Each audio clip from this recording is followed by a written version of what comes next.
शुरू करें।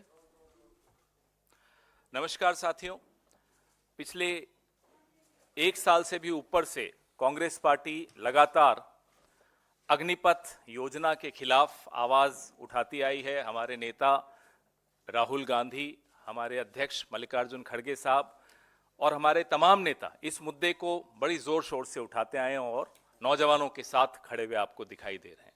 पूरी भारत जोड़ो न्याय यात्रा, जो न्याय के स्तंभ हैं उनमें से युवा न्याय बहुत महत्वपूर्ण स्तंभ है।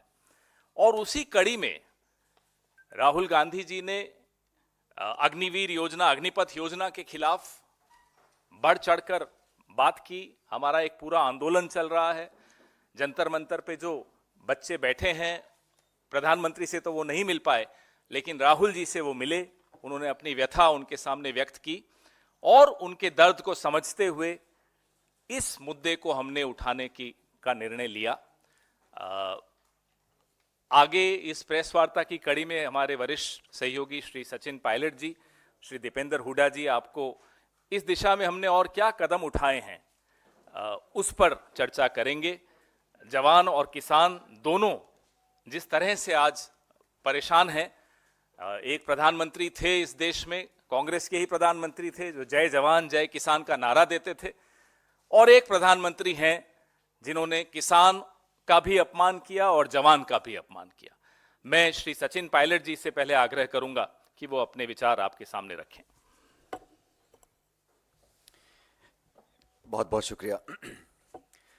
साथियों, जैसा कि आप जानते हैं 14 जून 2022 को ये अग्निपथ योजना की घोषणा करी गई और जैसा कि 10 साल के सरकार के कार्यकाल में बिल्कुल स्पष्ट हो चुका है कि कोई संवाद, कोई चर्चा, कोई डिस्कशंस इसको लेकर किए नहीं गए और एक तरफा निर्णय लिया गया कि संपूर्ण जो भर्ती फौज की होगी, डिफेंस फोर्सेस की होगी, उसको अग्निपथ के माध्यम से किया जाएगा। कहा यह गया कि सेना की जो औसत आयु है वो ज़्यादा हो रही है, उसको कम करना है। कहा यह गया कि हम लोगों को अपनी डिफेंस फोर्सेस को मॉडर्नाइज करना है। लेकिन मोटे तौर पर देखने में आया है कि ये जो योजना का क्रियान्वयन किया गया, ये मूलतः पैसा बचाने के लिए किया गया। डिफेंस एक्सपेंडिचर हमारा बढ़ रहा है और कहा जाता है कि अब कल ये परसों कहा गया कि हम डिफेंस एक्सपोर्ट से बहुत पैसा कमा रहे हैं। ये भी कहा गया कि हम आत्मनिर्भर हो रहे हैं, हम इंडिजिनस मैन्युफैक्चरिंग कर रहे हैं। अगर हमारे डिफेंस डिपार्टमेंट को इतनी आमदनी हो रही है और हम लोग इतने सक्षम हो रहे हैं, तो सबसे ज़्यादा महत्वपूर्ण ये होगा कि हमारे जो शौर्यवीर सैनिक हैं उनके जीवन के लिए, उनकी भर्ती के लिए, उनकी नौकरी, पेंशन, परिवार की सुख सुविधाओं के लिए हम लोग संसाधन को जाहिर करें। ये अग्निवीर जो बनने जा रहे हैं, इसका विरोध करने के लिए कांग्रेस पार्टी ने, जब भी ये योजना लॉन्च हुई उसी समय से हम लोगों ने विरोध किया था, क्योंकि हमें लगा कि ये 4 साल की नौकरी देने के बाद सिर्फ 25% लोगों को स्थायी रूप से फौज में भर्ती किया जाएगा और बाकी 75% लोगों को रिलीज कर दिया जाएगा। अभी कहा जा रहा था कि 10% की पैरामिलिट्री जो है, आर्म्ड फोर्सेस सीएपीएफ हैं, उसमें उनके लिए आरक्षण दिया गया है। लेकिन जो एक्स सर्विसेजमैन के लिए जो ऑलरेडी रिजर्वेशन है, उसमें सिर्फ 2.49% सरकारी पद भरे गए हैं। जो पूर्व सैनिकों के लिए पद आरक्षित हैं अब तक, उसमें सिर्फ 2.49% पद भरे गए हैं। फिर कहा गया कि अलग अलग स्टेट गवर्नमेंट्स अनाउंस करेंगी कि जो 75% अग्निवीरों को हम छोड़ देंगे वो कहाँ अब्जॉर्ब होंगे। एक आध राज्य ने किया है, बाकी राज्यों ने किया नहीं। बेसिकली जो लोग 4 साल की नौकरी के बाद एक कम उम्र में रिटायर हो जाएंगे, उनके भविष्य का कुछ पता नहीं, उनको पेंशन भी नहीं मिलेगी, उनको ग्रेच्युटी जो 11 लाख रुपए की दी जा रही है उसका भी जो आधा पैसा है उनकी तनख्वाह से कट रहा है। तो कहीं ना कहीं ये कॉस्ट कटिंग के चक्कर में हम लोग अपनी सेना की भर्ती की जो प्रक्रिया है उससे खिलवाड़ कर रहे हैं। सबसे महत्वपूर्ण बात यह है, जिसके बारे में आपको दीपेंद्र जी बताएंगे, जो राज्य ऐसे हैं जहाँ सबसे ज़्यादा भर्तियाँ होती हैं, जहाँ लोग बहुत चाव से, शौक से और एक मातृभूमि की रक्षा करने की भावना से सालों तक प्रशिक्षण करते हैं, तैयारियां करते हैं और एक गांव में माहौल होता है कि हम फौज की भर्ती की तैयारी कर रहे हैं। ऐसे लगभग 2.25 लाख लोग हैं जिनको आपने भर्ती दी लेकिन ज्वाइन नहीं कराया। उन्होंने बहुत लंबे समय से वो धरना देने अपनी मांग को रख रहे हैं।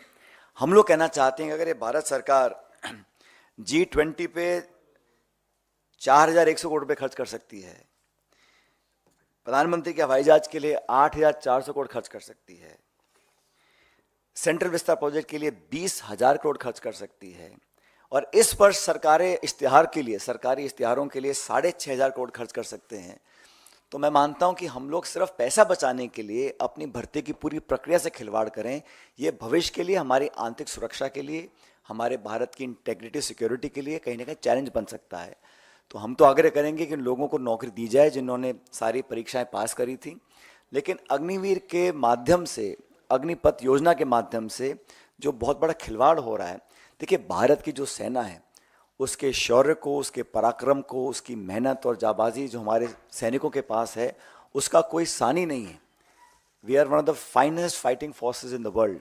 Our armies and our defence forces are second to none, but their valour, their strength and their dedication to the nation should be regarded and respected for future generations.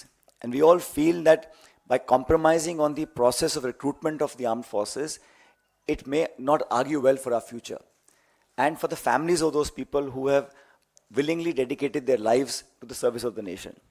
तो मुझे लगता है कि ये सरकार ने बहुत जल्दबाजी में किया है, हम लोग इसका विरोध करते हैं। और अभी जो राष्ट्रीय अध्यक्ष खड़गे जी हैं, मल्लिकार्जुन खड़गे साहब, उन्होंने राष्ट्रपति जी को चिट्ठी लिखी है जिसके बारे में आपको अभी बताया जाएगा। लेकिन हमें मानते हैं कि जो भर्ती की प्रक्रिया है उसको बहुत गैर जिम्मेदाराना तरीके से इस सरकार ने डील किया है, और खुद जो सेना के अध्यक्ष रह चुके हैं, बड़े बड़े पदों पर रह चुके हैं, उन कई लोगों ने इस पर अपनी आपत्ति जाहिर करी है। तो कांग्रेस पार्टी उन नौजवानों के साथ है जो भविष्य में सेना के अंदर अपना भविष्य देखते हैं, उन सब लोगों के साथ हैं जो हमारे वर्दी पहनकर सरहदों पर खड़े होकर देश की रक्षा करते हैं। लेकिन भारत सरकार को इस प्रकार की स्कीम नहीं लानी चाहिए थी, हम इसके विरोध में हैं। और सबसे पहले हमारी मांग ये रहेगी कि जिन लगभग 2.25 लाख लोग ऐसे हैं जिन्होंने सारी परीक्षाएं पास करी थी, उनको सरकार ने अभी तक ज्वाइन नहीं कराया है। लेटर के बारे में आपको अभी दीपेंद्र जी और पवन जी बताएंगे।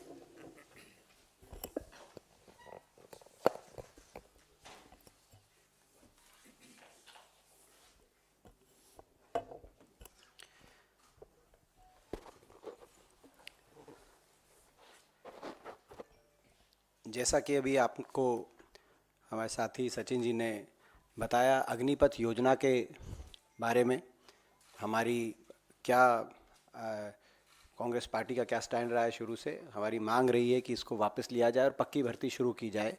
और दूसरा, कोविड के दौरान और उससे पहले कई भर्तियां ऐसी थी जो पूरी हो चुकी थी, पूर्ण फौज की भर्तियां।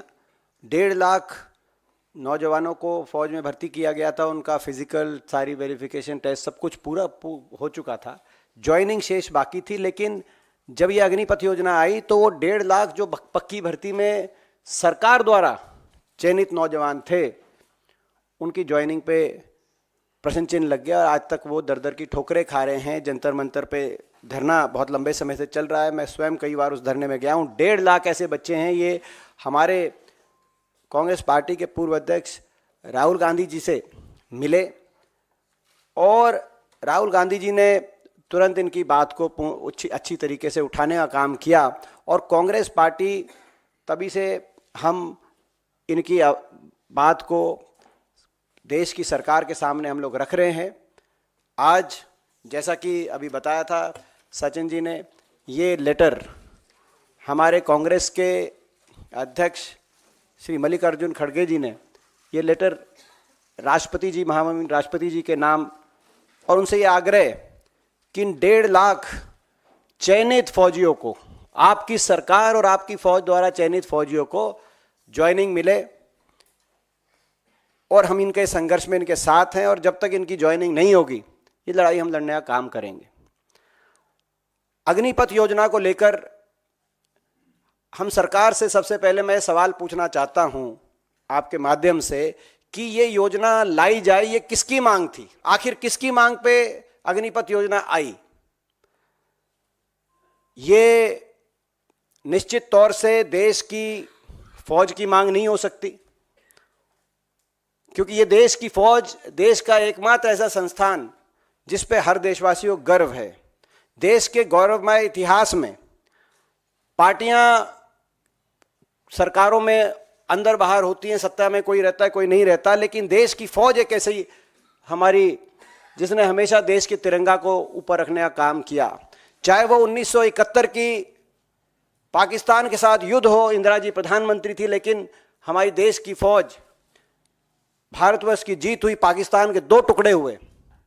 और चाहे वो करगिल का युद्ध हो जिसमें पाकिस्तान के शीश को झुकाने का हमने काम किया हो, चाहे उस समय प्रधानमंत्री वाजपेयी जी हो, सरकार में कौन सी पार्टी रहती है उसके से ऊपर ये फौज थी।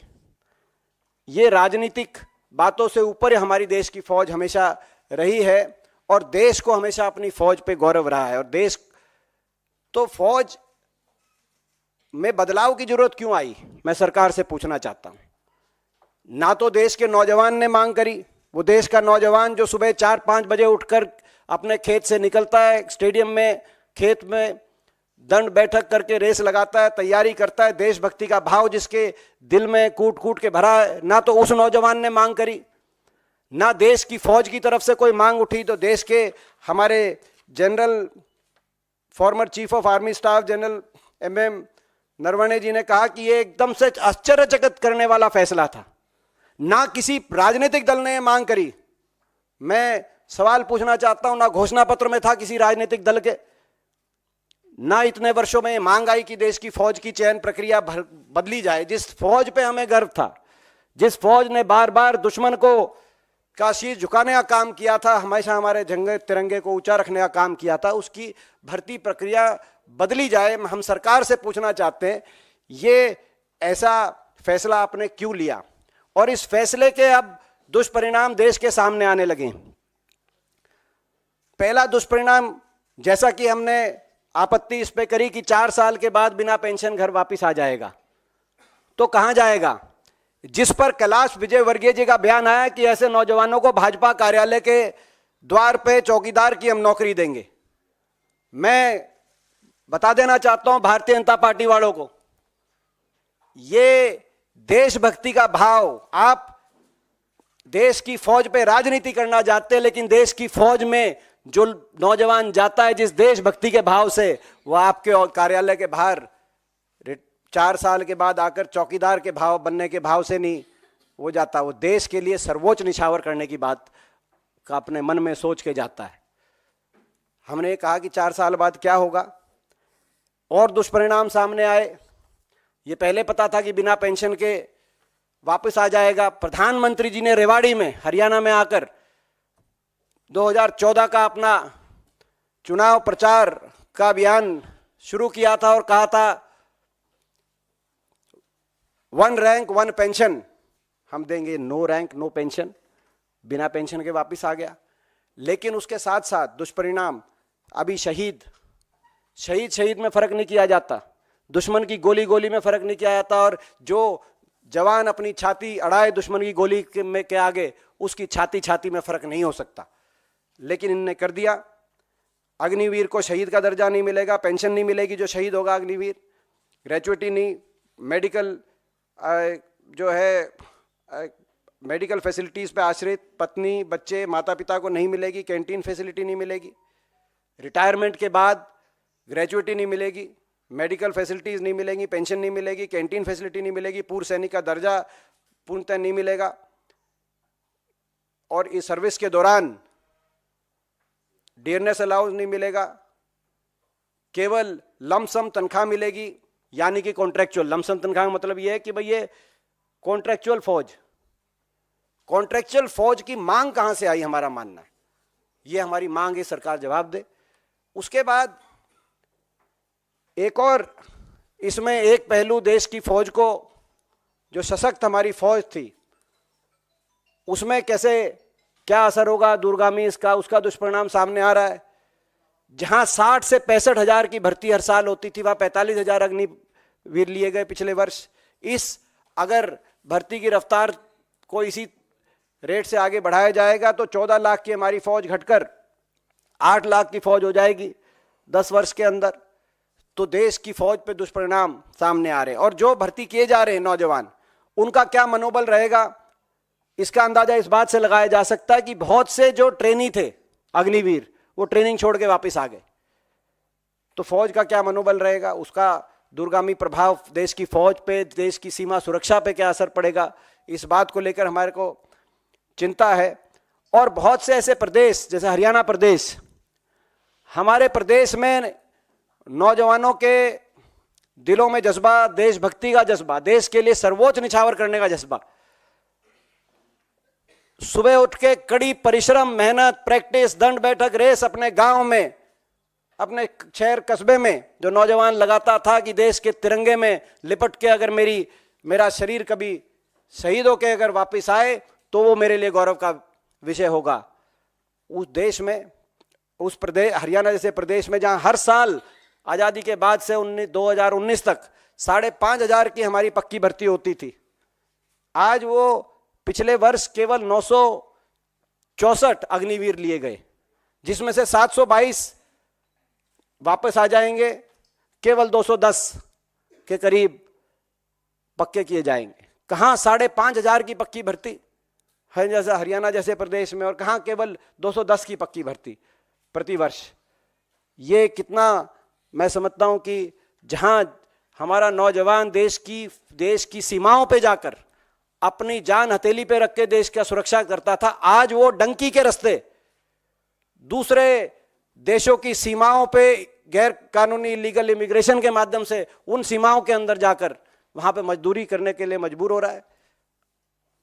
देश में सबसे ज्यादा बेरोजगारी हो गई हरियाणा में, कहीं अपराध की बात आ रही है, तो स्थिति है। तो आज नौजवान की रुचि कम हुई, कोचिंग सेंटर बंद हो गए। हरियाणा, राजस्थान, उत्तराखंड, हिमाचल जैसे प्रदेशों में कोचिंग सेंटर जो फौज के होते थे, बड़े बड़े कोचिंग सेंटर बंद हो गए। तो रुचि कम हुई नौजवान की, उसके लिए कौन जिम्मेदार है? जो भेद किया जा रहा है अग्निवीरों में और जो पक्की भर्ती किए गए, उसके लिए कौन जिम्मेदार है? फौज की जो कमी आई, उसके लिए कौन जिम्मेदार है? देश की रक्षा सुरक्षा के लिए ये जो बात हुई, इसके लिए कौन जिम्मेदार है? मैं समझता हूं कि फौज पे राजनीति कर कर आप राष्ट्र की बात नहीं कर सकते, राष्ट्रहित की बात नहीं कर सकते। फौज को अगर कोई फैसला आपका फौज को कमजोर करने का काम करता है, तो आप राष्ट्रभक्त या देशभक्त होने की अपनी बात नहीं कह सकते। और इसीलिए हमारी मांग है, अग्निपथ योजना वापस ली जाए, पक्की भर्ती दोबारा से शुरू की जाए, और इन 1.5 लाख जो भर्ती के तहत नौजवान भर्ती किए गए थे भारतीय सेना द्वारा, जिनको ज्वाइनिंग नहीं मिली, इनको तुरंत ज्वाइनिंग मिले। इन दोनों मांगों को लेकर कांग्रेस पार्टी संघर्षरत है। हमने राहुल गांधी जी के नेतृत्व में एक जय जवान अभियान कांग्रेस पार्टी ने उसका बिगुल फूंका है, जिसकी गूंज देश के कोने कोने में सुनाई दे रही है, आने वाले समय में और सुनाई देगी। और इस संघर्ष के रास्ते पे हम रहेंगे, और यदि कांग्रेस पार्टी को अवसर मिलेगा देश में, तो हम ये पक्की भर्ती दोबारा शुरू कराएंगे, देश की फौज पे जो गौरव था उसको दोबारा बनाएंगे, और इन 1.5 लाख नौजवानों को भी नियुक्ति फौज में दिलाएंगे।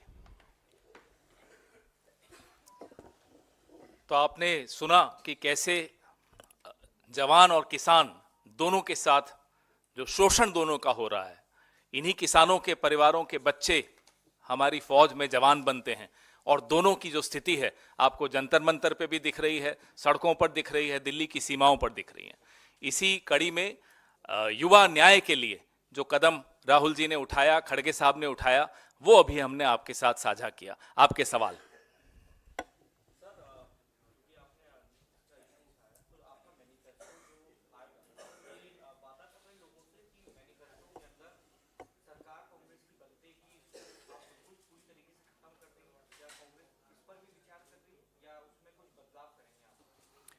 जब ये स्कीम लॉन्च की थी, उस समय हम लोगों ने इसका पूरा विरोध किया था, और मैं नहीं समझता हूँ कि हम लोगों को अगर कहीं खर्चे में कटौती करनी है या कुछ और सेविंग्स करनी है, तो ये माध्यम होना चाहिए।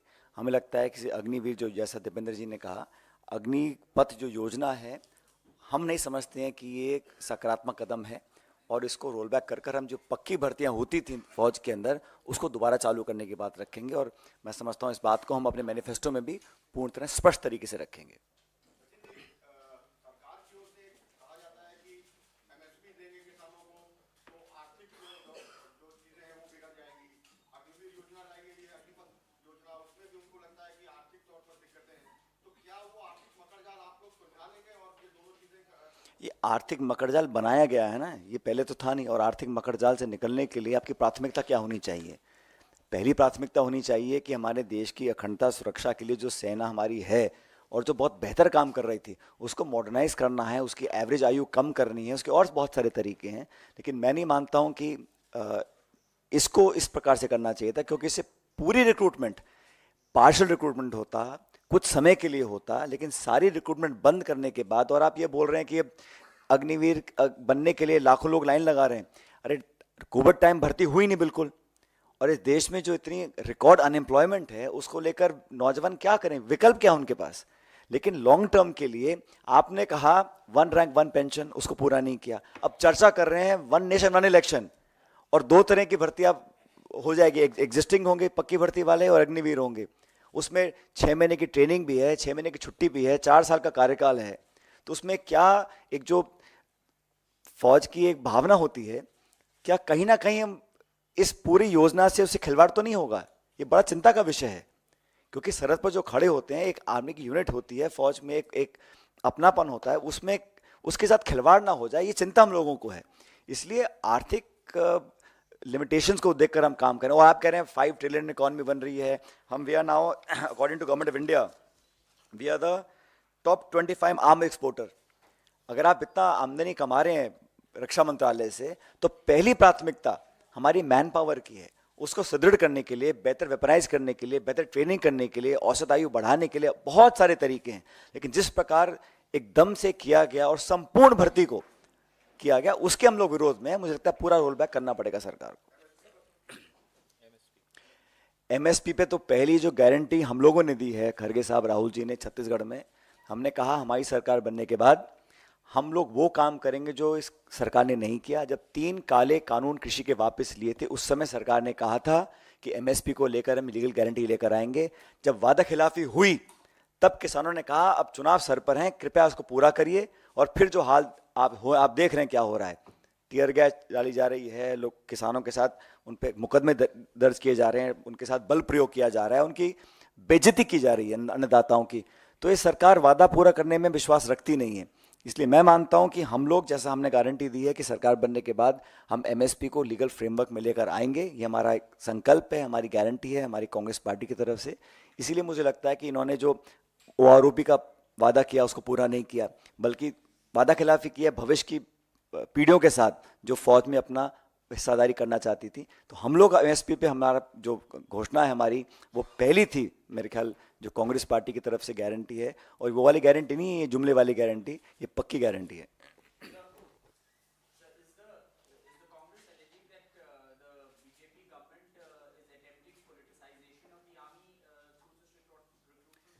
Our aim is not to say, all I'm saying is that there was no demand for having such a scheme. In the long term, this scheme will not benefit anybody except save some money for the government of India. We feel in the Congress party that we should go back to the old recruiting system. If some changes are to be made to weaponize, modernize, reduce average age of the recruits, that's very much possible with the current setup. But to completely eradicate the old system of recruitment, like Dipender ji was saying, जहाँ 5,000 लोग फौज में जाते थे हरियाणा से, अब वहाँ total 250-300 लोग पहुँचेंगे, तो it is closing avenues of employment. One, second, it is creating two systems of individuals in the armed forces, which is not a good idea. I think it is being done in a very ad hoc fashion without much thought given into the future prospects of how the army will function. We believe that the old system was much better. Therefore, we in the Congress party believe that the Agnipath program is not a positive development, and we will certainly go back to the old form of recruitment for the armed forces when people vote us back.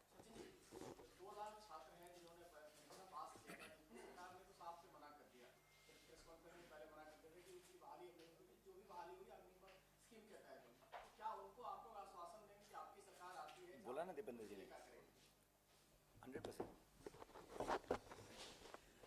वो तो बोल दिया। बोल तो दिया ही था।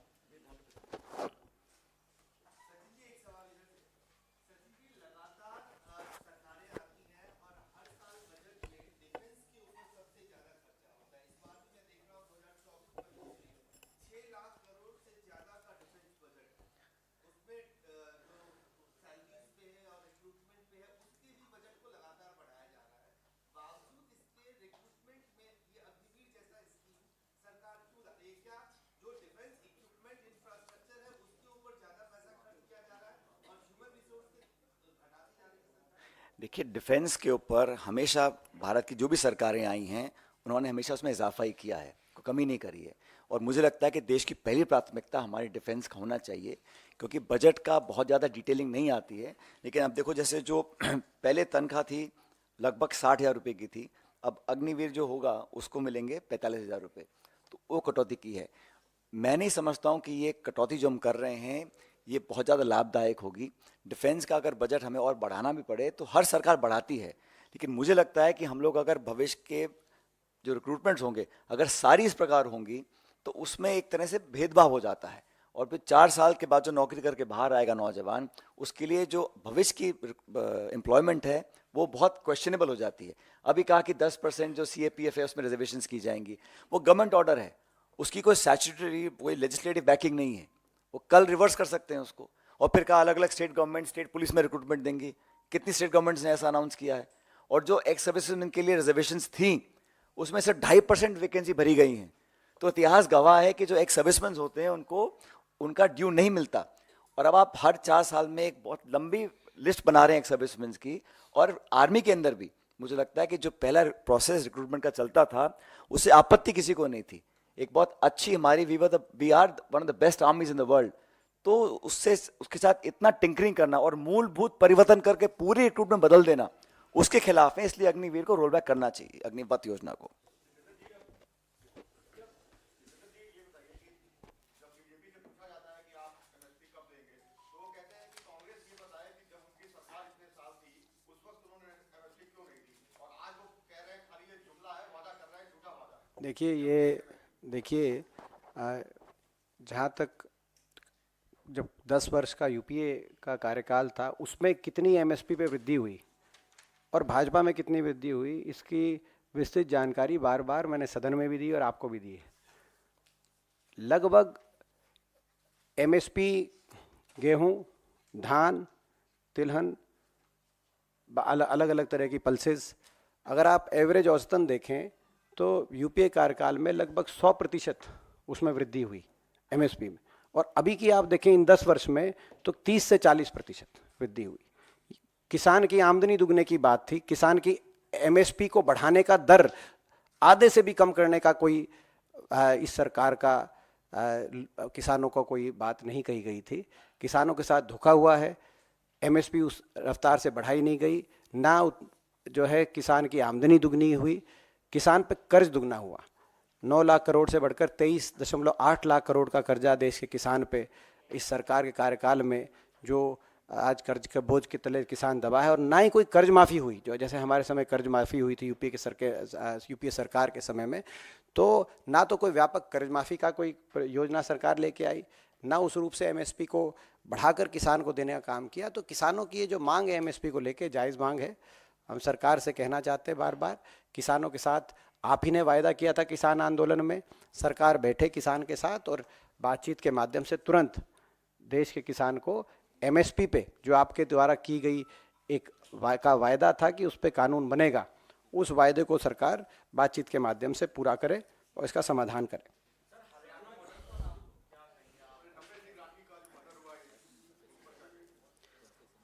देखिए, सबसे पहले तो मैं नफे सिंह राठी जी को श्रद्धांजलि देता हूं। और ये आज पूरा हरियाणा और हमारा इलाका शोकगुल है। ईश्वर उस परिवार को शक्ति दे इस दुख को सहन करने की, और अपने चरणों में नफे सिंह जी की आत्मा को स्थान दे। हरियाणा प्रदेश में हर रोज़ हत्या, फायरिंग, फिरौती, अपहरण, रेप, के मामले जिस तरीके से आ रहे हैं,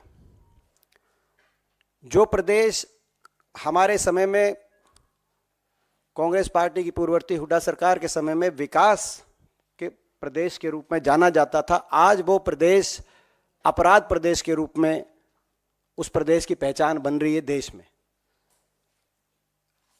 जो भी आंकड़े भारत सरकार द्वारा, मोदी सरकार द्वारा दिए जा रहे हैं, उनके अनुसार हरियाणा हर प्रकार के अपराध में, देश में अपराध दर में हरियाणा सबसे आगे है। एनसीआरबी, गृह मंत्रालय द्वारा दिए गए आंकड़ों के अनुसार, गृह मंत्री अमित शाह जी के महकमे द्वारा, मोदी सरकार द्वारा दिए गए आंकड़ों के अनुसार हरियाणा रेप में देश में नंबर 1 है।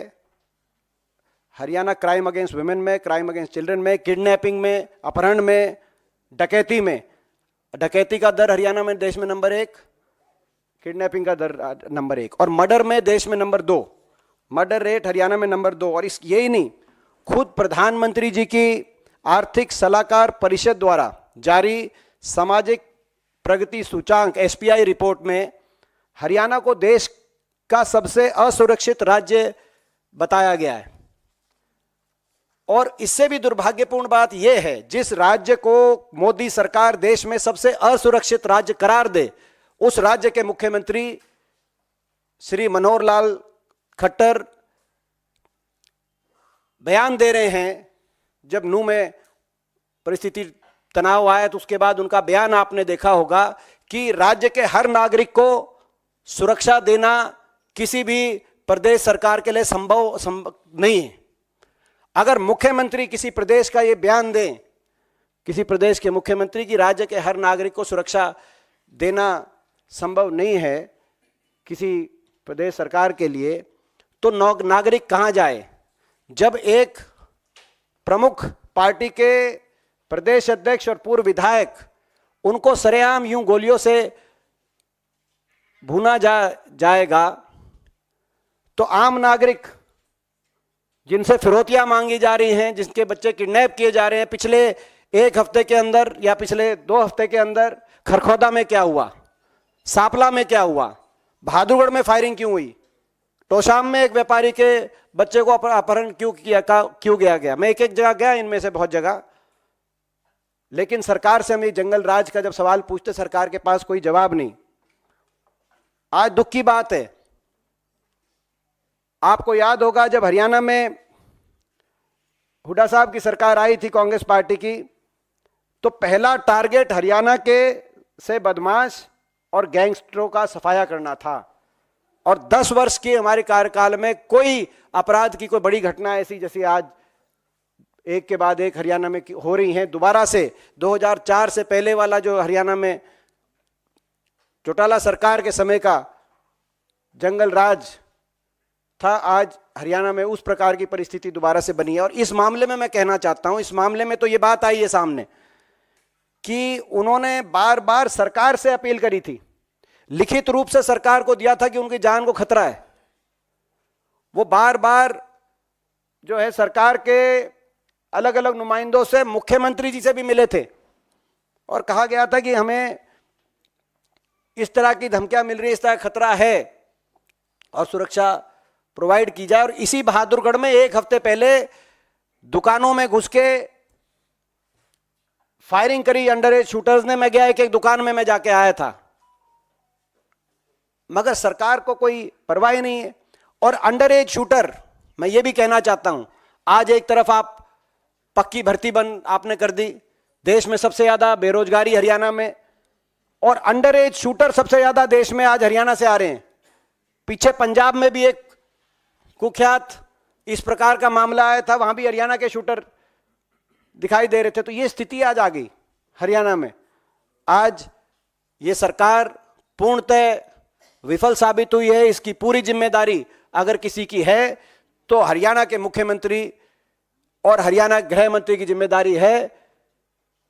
जिम्मेदारी लें। 10 साल की सरकार के बाद हरियाणा में इस तरह का जंगल राज क्यों स्थापित हुआ? देश में सबसे ज्यादा बेरोजगारी हरियाणा में क्यों हुई? देश में सबसे ज्यादा अपराध दर हरियाणा में क्यों हुआ 10 साल की इस सरकार के बाद? और उसकी जिम्मेदारी किसकी है? लगातार केवल अपराध ही नहीं, हरियाणा में लगातार बहुत से बार कानून व्यवस्था की व्यापक विफलता हुई। आपने देखा, नूह का उदाहरण अभी ताजा है। इनके सबके लिए कौन जिम्मेदारी लेगा? आज हरियाणा के लोगों में रोष है, हरियाणा के लोगों में गुस्सा है, और सरकार से हम लोग जवाब मांग रहे हैं और जवाब लेके रहेंगे।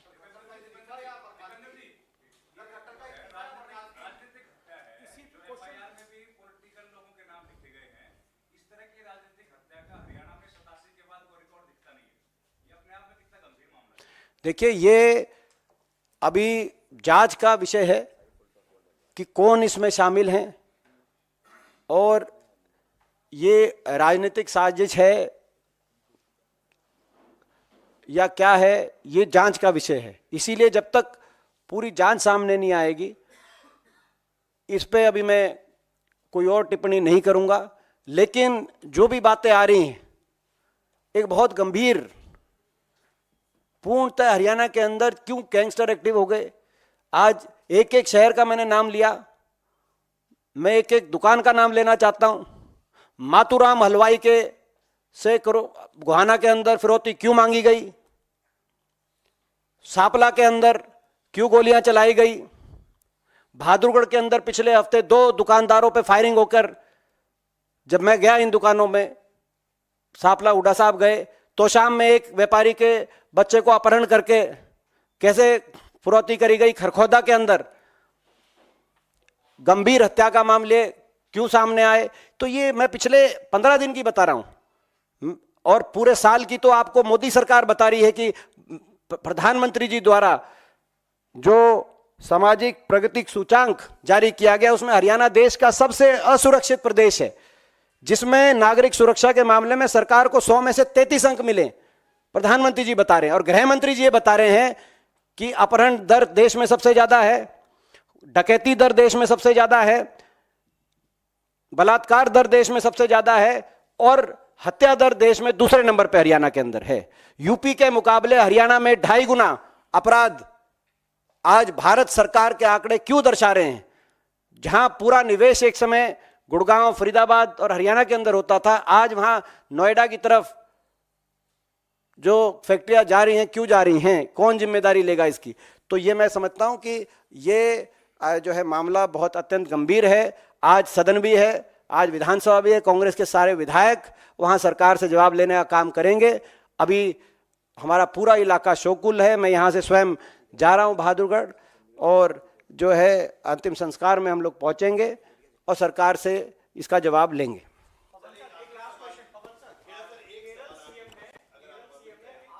देखिए, अभी जो प्रेस वार्ता थी, ये हमारा एक बहुत महत्वपूर्ण मुद्दे पर है। जो नौजवानों के साथ अन्याय हो रहा है, किसान पुत्रों के साथ जो अन्याय हो रहा है, उस पर प्रेस वार्ता थी। हमारी जो मांग, जो आज खड़गे साहब ने राष्ट्रपति महोदया को पत्र लिखकर दोहराई है कि इन 1.5 लाख बच्चों के भविष्य के साथ जो खिलवाड़ हुआ, उसको निरस्त करें, उस खिलवाड़ को, और इन्हें तुरंत बहाल करें।